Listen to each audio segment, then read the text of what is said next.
Well, howdy, howdy, howdy.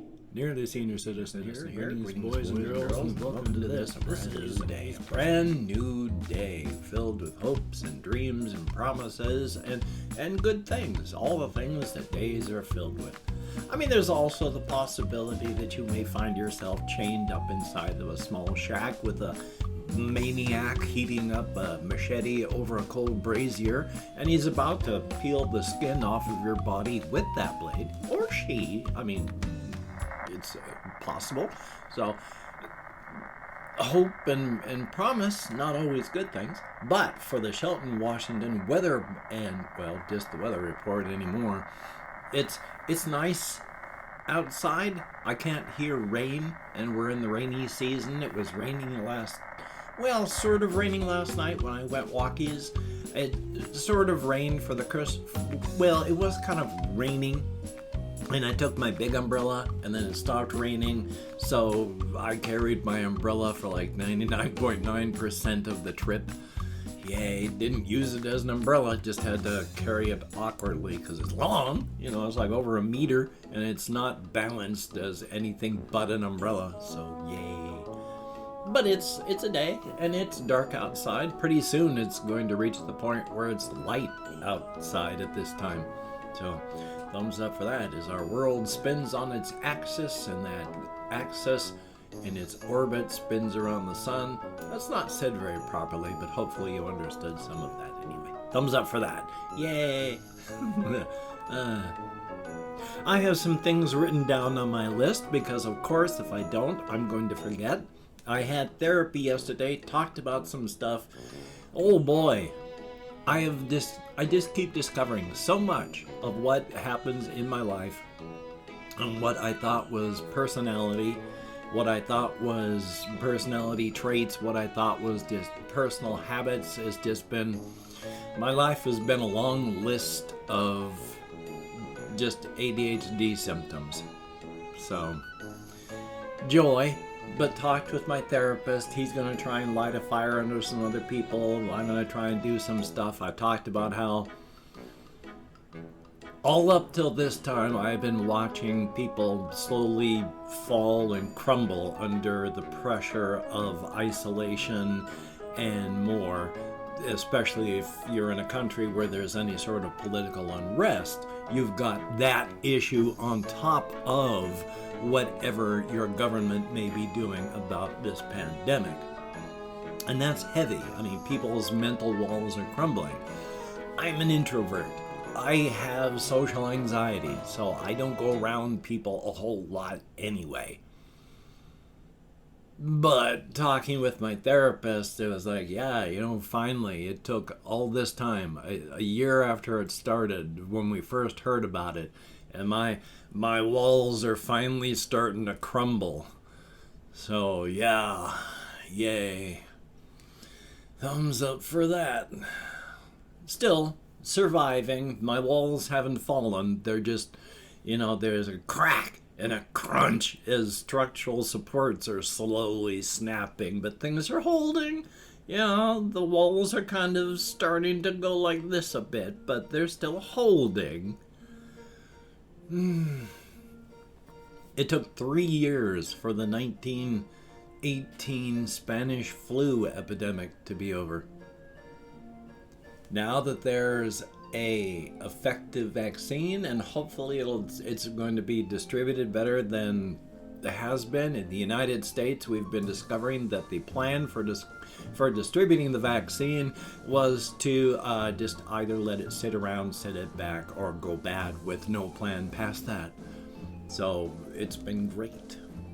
But with other things going on, I do have things written down on my topics list, which if I don't, I can't remember anything. Where I am on the spectrum of various levels and what I have and what I'm dealing with, it's very hard for me to be able to concentrate at all. So if I don't write it down on a topics list, it's gone. But I have things like, I know I talked about this one, but it's more of the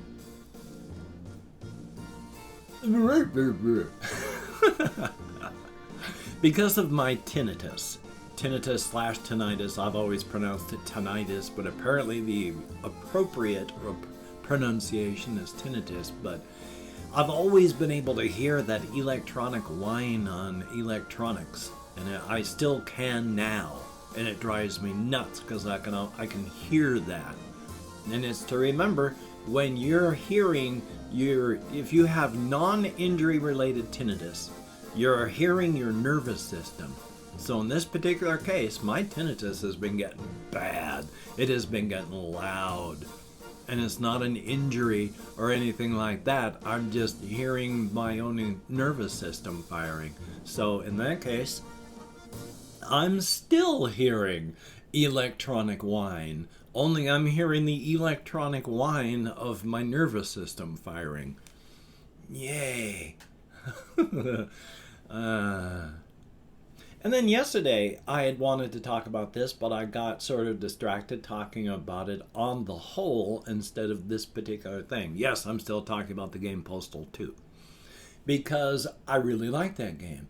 As offensive as it is and such. I mean, because it's been banned from a lot of countries around the world. It has had a lot of blame pointed at it just because of its subject matter.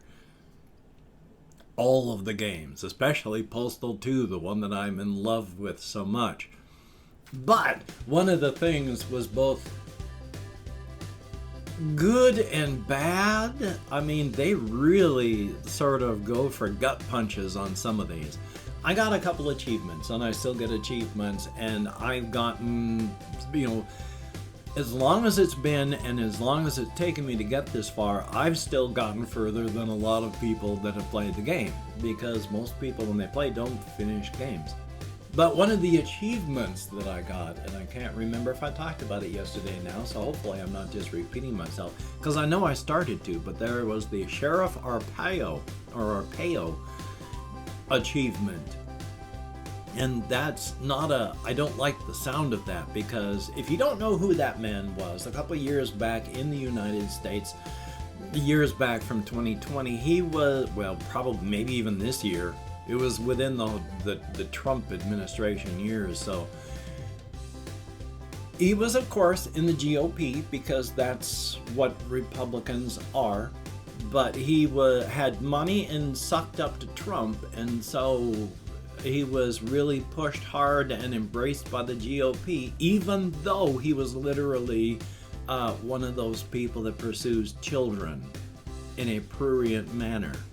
He was banned from going to various malls because he kept trying to pick up very underage kids. And he was also just not only an incredibly racist individual, probably still is, I don't know if he's alive or has passed on, hopefully the latter, but you never know, but was openly racist and embraced it, leaned into it, and because of that was just, the GOP said this is a good man, even though most of everybody else who wasn't that sort of person went, okay, you like a child pervert type and someone who's just out and out a bad person and leans into it, and you're calling them good. But I got the Sheriff Arpaio Award because you can just pretty much kill anyone you like in the game. Nobody is off limits because it's all done on a day basis, so you can't take out anyone that you shouldn't because they don't spawn unless it's that day. And in most cases, until a particular cutscene and encounter starts, the character that you're going to see does not spawn in the world. So nobody that you interact with, unless it's a specialized scripted encounter start, is even important game-wise. So if you could depopulate the town and it would be fine, in-game. But I got that award for having killed a certain number of people of every skin tone. And it's like, well, I wouldn't call it, because I was more, what's the word? It's egalitarian in my slaughter. It didn't care what your skin color was. It just happened that you were irritating or in my way at the moment. Whereas Arpaio would have singled out. I would have called that achievement for only killing a certain number of people of a certain skin color, instead of, well, you got a certain number of every skin color. But I got the award because I did, like I said, not indiscriminate slaughter. But if I get attacked, I defend myself. And in fact, it was kind of almost a pacifist run on the game. He goes back to talking about the game again. Because I tried to do the encounters as best I could and properly. If I could get through it without bloodshed, I did that. I ran through and just tried to do my stuff and get back. So any indiscriminate slaughter that occurred was because it was self-defense. Because these people in Paradise, Arizona, you do something to irritate them, they pull out the shotgun. So it gets pretty crazy there. And cars explode. There's no vehicles, but they are parked everywhere. And they're ready to go up at a moment's notice. Also, though, because that's not all I want to talk about, just that game.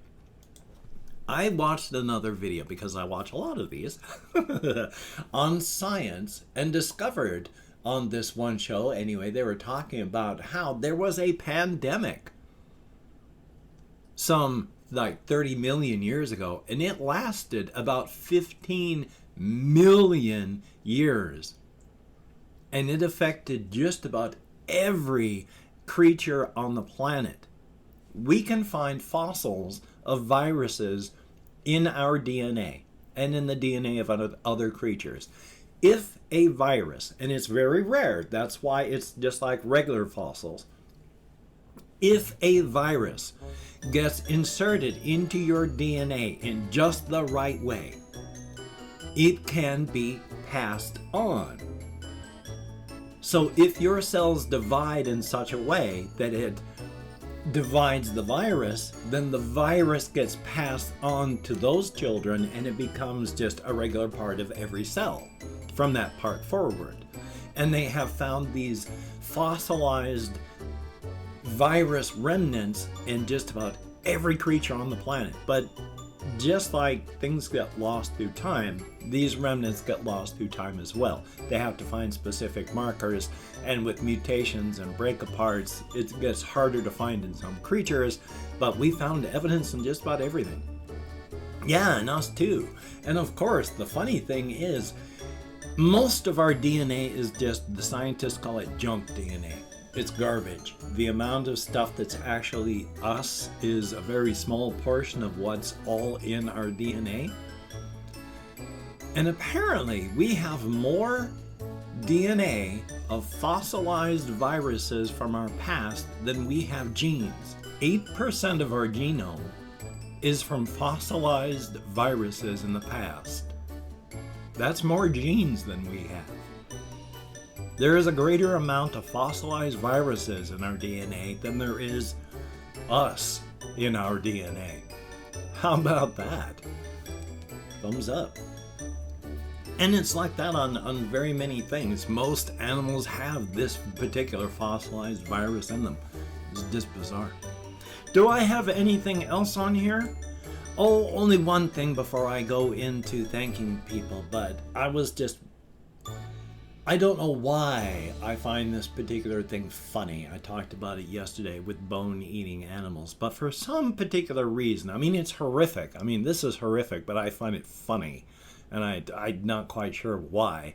But it's just when I came up with that, short scenario, you're out in the wild of the Serengeti, and then, a couple hyenas happen upon you, and then, the giraffes come upon the site later to eat the few bones that are left, since hyenas eat bones. And it's like, I don't know why I find that particular scenario funny, because that's horrific. I mean, being eaten by hyenas and then the site cleaned up by hungry giraffes that's all pretty horrific. But at the same time, I find that actually kind of funny. So thumbs up for that.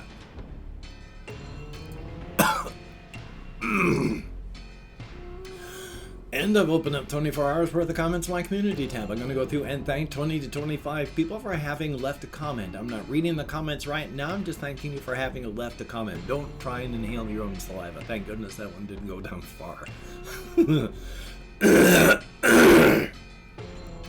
If I mispronounce a username, no disrespect is intended. I'm an American English speaker, and even though I count American Sign Language on the fingers of this hand with my depression, fibro, and more, I'm sometimes lucky that I can remember what my own name is. I think I forgot something in my spiel right there, so that shows you how that works out.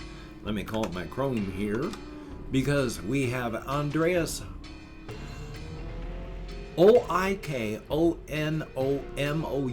I'm not sure how to pronounce that, but thank you very, very much. And Queth, thank you very much. Confused Owl 29, always good to see you in the comments. And I would choose Washington State, but that's just me. And Lee Eubanks, I am so very sorry, but I'm very glad you're still here. Ape Piss, thumbs up. Ricky Bettina, Ricky Bettini, greatly appreciated. Alan Wraithbun, thumbs up and thank you. I'm going to be taking more magnesium. Rune 6, thumbs up and thank you. Ward Jr., thumbs up. We have Colin Reisner, greatly appreciated. Nick Mick, thumbs up. The B-Boy, greatly appreciated. Motivated Hashtronaut, thumbs up. We have Mom Spaghetti, greatly appreciated. Is Chaos, thumbs up. And then there's Made in Canada, good to see you in the comments, thumbs up. Hunter, thumbs up. Anime Fan, greatly appreciated. We have Rowley Jefferson, thumbs up and thank you. Christopher Thomas, greatly appreciated. Octavio Lemos dos Pasos, thumbs up. And Russian Timing, good to see you in the comments. And we have Ice Damon, and thumbs up, 23 people, greatly appreciated, each and every one of you.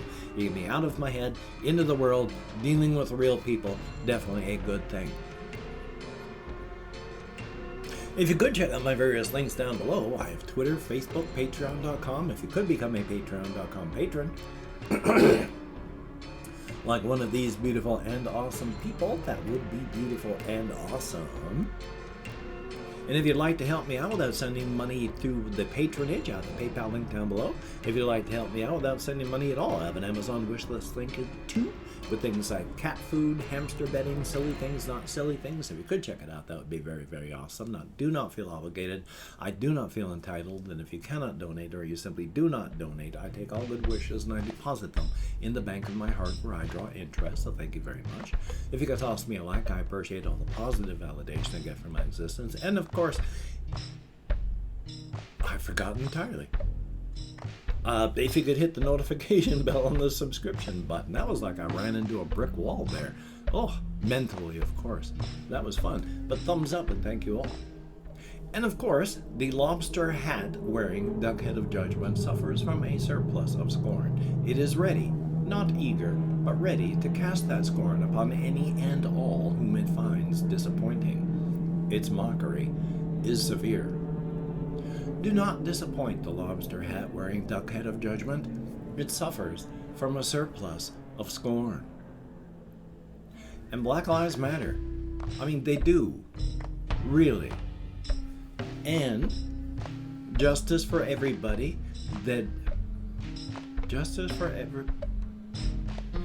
Bad things happen to good people, and it's done by people that should be doing good things. So that's bad. So, if you have to go out, please wear a mask, wash your hands, try not to touch your face. Please try not to go out. Don't unless you have to. And if you do, practice your social distancing. Luckily, it's not as contagious as measles, but still, it's insanely contagious and far more fatal than you think. So, you take care. Have a great day today. I will see you on the flip side, and that is a very, very good thing. Stay as safe as you can, be as creative as you can, and practice as much self-care as you can.